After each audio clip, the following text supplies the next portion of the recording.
નમસ્કાર વિદ્યાર્થી મિત્રો, સંદીપ પટેલ સર એજ્યુકેશન ચેનલમાં આપનું હાર્દિક સ્વાગત છે. બાળકો, આજે આપણે જોઈ રહ્યા છીએ ધોરણ 5 સ્વાધ્યાય પોથી ભાગ 5 ની અંદર વિષય ગુજરાતી પ્રકરણ નંબર 10 ડુંગરનો ભેરુ, તેનું સંપૂર્ણ સોલ્યુશન બાળકો આપણે આ વિડીયોની અંદર જોવાના છીએ.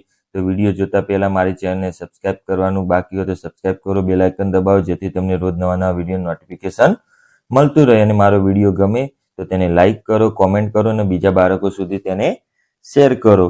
તો બાળકો, આપણે પાન નંબર 53 ની અંદર પહેલો પ્રશ્ન જોઈએ. તો કાવ્યના આધારે સાચા શબ્દો લખો. તો અહીંયા નંબર 1 ઉદાહરણ આપ્યું છે કે મારો બાંધવા દઈશ. તો આ કોણ બોલે છે? ચકલી કહે છે. તો અહીંયા કૂતરો, પોપટ, કૂતરો, ગાય, કાગડો, કાબર, બિલ્લી આ વગેરે શબ્દનો ઉપયોગ કરી અને અહીંયા આપણે એ લખવાનો છે જવાબો. બાળકો, અહીંયા પહેલો નંબર જોઈએ. નિરાંતે ખાવા દઈશ. તો આ કાગડો કહે છે. પછી બીજામાં નાહવા દઈશ. તો કાબર કહે છે. મીઠું બોલવાનું કહીશ. તો પોપટ. તો પોઢવા દઈશ. તો બિલ્લી. તો બગીચામાં ફરવા લઈ જઈશ. તો કૂતરો. લાડુ ખાવા દઈશ. તો ગાય. તો આ રીતે આપણે બાળકો ઉપર વિકલ્પ આપ્યા હતા, તેમાંથી આ જવાબ લખવાના છે. તો દરેક બાળકો સ્વાધ્યાય પોથીની અંદર આ લખી દે. એ રીતે આપણે બીજો નંબર જોઈએ. તો અહીંયા ચિત્રની વિભિન્ન જોડ આપ્યા છે. એ જોડના સાથે તેના શબ્દો આપણે જોડવાના છે. તો અહીંયા નંબર 1 પ્રશ્ન નંબર 2 જોઈએ. તો ઉદાહરણ મુજબ ચિત્રો સાથે શબ્દ જોડો. તો અહીંયા જો બાંધવું, પાણી, ઓઢવું, તણખલું, ખાવું, ફરવું, વાંચવું, નાહવું, ગાડલું, બાગ, પૂરી, પુસ્તક. તો અહીંયા ઉદાહરણ આપ્યું છે. બાંધવું તો તણખલું. એ રીતે ખાવું તો શું ખાવાનું? અહીંયા ચિત્ર આપ્યું છે પૂરી. એ રીતે પાણી તો અહીંયા ડોલ આપી છે, તો નાહવા માટેની ડોલ એટલે કે નાહવું.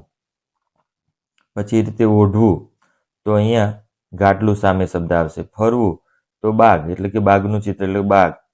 વાંચવું તો પુસ્તક. તો આ રીતે તમારે સ્વાધ્યાય પોથીની અંદર પાના નંબર 53 ની અંદર લખવાનું છે. તો આપણે બાળકો 54માં પાના નંબરમાં વિડીયો જોવાનો છે, તો મારો વિડીયો જોતા રહેજો બાળકો. તો બાળકો, પ્રશ્ન નંબર 3 ઉદાહરણ મુજબ કૌંસમાં આપેલા શબ્દો સાથે શબ્દો જોડો. તો અહીંયા રવિ, મિશન, પૂજાસ્તર, ડુંગર ને પથ્થર. તો ઉદાહરણ મુજબ ચપળ ચપળ એટલે કે રવિ. તો ખડખડાટ તો ડુંગર. ગડગડાટ તો મશીન. ખડખડખડ તો પથ્થર.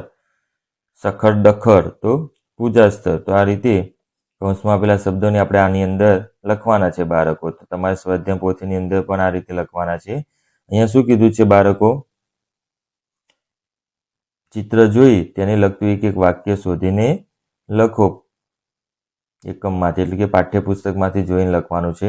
તો અહીંયા પ્રશ્ન નંબર 4 ચિત્ર જોઈ તેને લગતું એક એક વાક્ય એકમમાંથી શોધીને લખો. તો અહીંયા પહેલું ચિત્ર આપ્યું છે. ચિત્રના આધારે જલ્દી જલ્દી પહોંચું ને કરું ડુંગરો સાથે ગોષ્ઠી. ગોષ્ઠી એટલે વાતો. નંબર 2 બકરી. તો આવો આવો રવિને બકરી. તો બકરીનું વાક્ય આપણે અંદર ચોપડીની અંદર શોધીને લખવાનું હતું બાળકો. એ જ રીતે અહીંયા એક રાજાનું ચિત્ર આપ્યું છે. તો રાજાનો આદેશ છે, મંડી ડુંગર ઉપર બંધાશે. અહીંયા રંગીલો એટલે કે નાટકવાળો રંગીલાનું ચિત્ર આપ્યું છે. એ આવ્યો આવ્યો આવ્યો, રંગલી તારી રંગલો આવ્યો. તો આ રીતે બાળકો આપણે 54 નંબરના પાના નંબરનું સોલ્યુશન બાળકો આપણે આ વિડીયોની અંદર જોયું. તો આગળ વિડીયો જોતા રહેજો. આપણે 55માં પાના નંબરનું સોલ્યુશન જોવાના છીએ બાળકો. તો બાળકો 55 પાના નંબરની અંદર પ્રશ્ન નંબર 5 આપેલા વાક્યને યોગ્ય ઘટનાક્રમમાં ગોઠવો. તો અહીંયા વૃક્ષો કાપીને નાખવામાં આવ્યા છે. રાજાને ડુંગર ઉપર મંદિર બાંધવાનો આદેશ છે. ડુંગર દેવનું સ્થાપન કરવામાં આવ્યું છે. રવિ ડુંગરને ટચુકો સંભળાવે છે. મોટા મશીનથી પથ્થર તોડી રસ્તો બનાવવામાં આવ્યો. તો પહેલું વાક્ય આની અંદર આવશે કે રવિ ડુંગરને ટૂચકો સંભળાવે છે. બીજા નંબરના વાક્યની અંદર લખવાનું કે રાજાએ ડુંગર ઉપર મંદિર બનાવવાનો આદેશ કર્યો. પછી ચોથા નંબરની અંદર મોટા મશીનથી પથ્થર તોડી રસ્તો બનાવવામાં આવ્યો. ચોથા નંબરની અંદર વૃક્ષો કાપી નાખવામાં આવ્યા.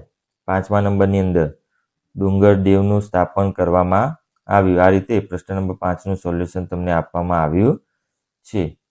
એ રીતે આપણે અહીંયા જોઈએ છઠ્ઠા નંબરનું સોલ્યુશન. તો પ્રશ્ન નંબર 6, આપેલા વાક્યમાં કોણ બોલે છે તે લખો. તો નંબર 1, આવરે મારા ભાઈબંધ, ચલ કરીએ ગેલ ગપાટા. તો આની અંદર આવશે ડુંગર. નંબર 2, તારા પર તો મસ્ત મોટું એક મંદિર ચણાશે. તો આની વાક્ય કોણ બોલે છે? રવિ બોલે છે. નંબર 3, અરર બિચારો ડુંગર તો રડી પડ્યો. તો રંગલી બોલે છે. નંબર 4, ડુંગરદેવનું સ્થાપન આજે વગડાઓ શરણાઈ. તો રાજા બોલે છે. નંબર 5, સારા કામોમાં સૌ વિઘ્ન. તો ગામવાસી 4 બોલે છે. તો આ રીતે આપણે કોણ બોલે છે તેનું આપણે આની અંદર સોલ્યુશન જોયું. તો સ્વાધ્યાય પોથીની અંદર બાળકો તમારે લખવાનું છે. આપણે પાના નંબર 55ની અંદર પ્રશ્ન નંબર 7 જોઈએ. તો પ્રશ્નોના જવાબ લખો. એની અંદર પહેલો પ્રશ્ન, રવિ વાંસળી શા માટે વગાડતો હતો? તો રવિ ડુંગરને ખુશ કરવા વાંસળી વગાડતો હતો.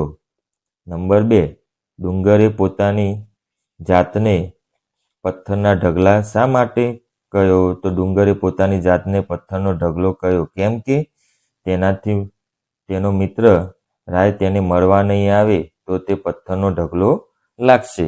તો આ રીતે બાળકો આપણે 55મા પાના નંબરનું સોલ્યુશન આ વિડીયોની અંદર જોયું. તો આપણે આગળ 56મા પાના નંબરનું સોલ્યુશન આ વિડીયોની અંદર જોઈશું. તો મારો વિડીયો જોતા રહેજો બાળકો. તો બાળકો આપણે 56મા પાના નંબરની અંદર નંબર 3 જોઈએ. લોકો બની થનીને ગાતા ક્યાં જઈ રહ્યા હતા? શા માટે? લોકો બની થનીને ડુંગરદેવનું સ્થાપન કરવા જઈ રહ્યા હતા કારણ કે તે રાજાનો આદેશ હતો.